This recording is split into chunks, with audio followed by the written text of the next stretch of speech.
Hi friends, welcome to LS dream world vlogs.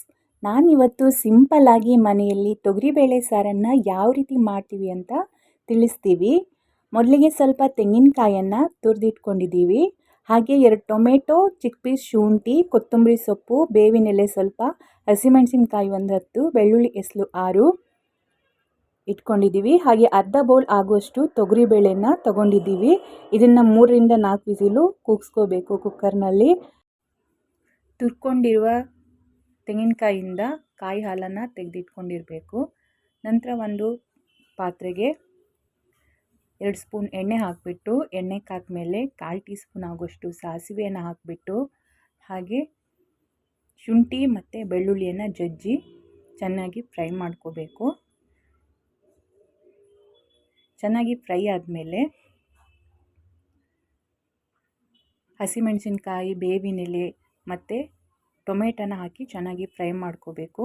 ನಂತರ ಬೆಂದಿರುವಂಥ ತೊಗರಿಬೇಳೆನ ಆ ಪಾತ್ರೆಗೆ ಹಾಕಿಬಿಟ್ಟು 1/4 ಟೀ ಸ್ಪೂನಷ್ಟು ಅರಿಶಿನ ಹಾಕಿಬಿಟ್ಟು, ಹಾಗೆ ಅರ್ಧ ಟೀ ಸ್ಪೂನ್ ಆಗುವಷ್ಟು ಕಾಳುಮೆಣಸಿನ ಪುಡಿಯನ್ನು ಹಾಕಿಬಿಟ್ಟು, 1/4 ಟೀ ಸ್ಪೂನ್ ಆಗುವಷ್ಟು ಜೀರಿಗೆ ಪೌಡ್ರನ್ನು ಹಾಕಿಬಿಟ್ಟು ಚೆನ್ನಾಗಿ ಮಿಕ್ಸ್ ಮಾಡಿ ಕುದಿಸ್ಕೋಬೇಕು.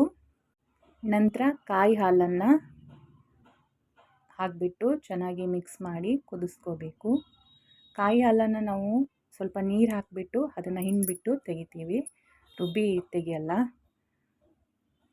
ಚೆನ್ನಾಗಿ ಕುದ್ಮೇಲೆ ಸ್ವಲ್ಪ ಕೊನೆಯಲ್ಲಿ ಚಿಟಿಕೆ ಆಗೋಷ್ಟು ಇಂಗು ಪೌಡ್ರನ್ನು ಹಾಕಬೇಕು ಮತ್ತು ಕೊತ್ತಂಬರಿ ಸೊಪ್ಪನ್ನು ಹಾಕಿಬಿಟ್ಟು ಚೆನ್ನಾಗಿ ಕುದಿಸಬೇಕು.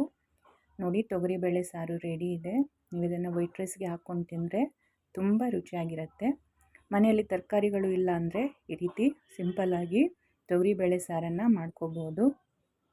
ಫ್ರೆಂಡ್ಸ್, ನಿಮಗೆ ಈ ವಿಡಿಯೋ ಏನಾದರೂ ಇಷ್ಟ ಆದರೆ ನಮ್ಮ ಚಾನಲನ್ನು ಸಬ್ಸ್ಕ್ರೈಬ್ ಮಾಡ್ಕೊಳ್ಳಿ, ಲೈಕ್ ಮಾಡಿ, ಶೇರ್ ಮಾಡಿ, ಕಮೆಂಟ್ ಮಾಡಿ. ಮತ್ತು ಹೆಚ್ಚಿನ ವಿಡಿಯೋಗಳಿಗಾಗಿ ನಮ್ಮ ಚಾನಲನ್ನು ನೋಡ್ತಾ ಇರಿ. ಧನ್ಯವಾದಗಳು.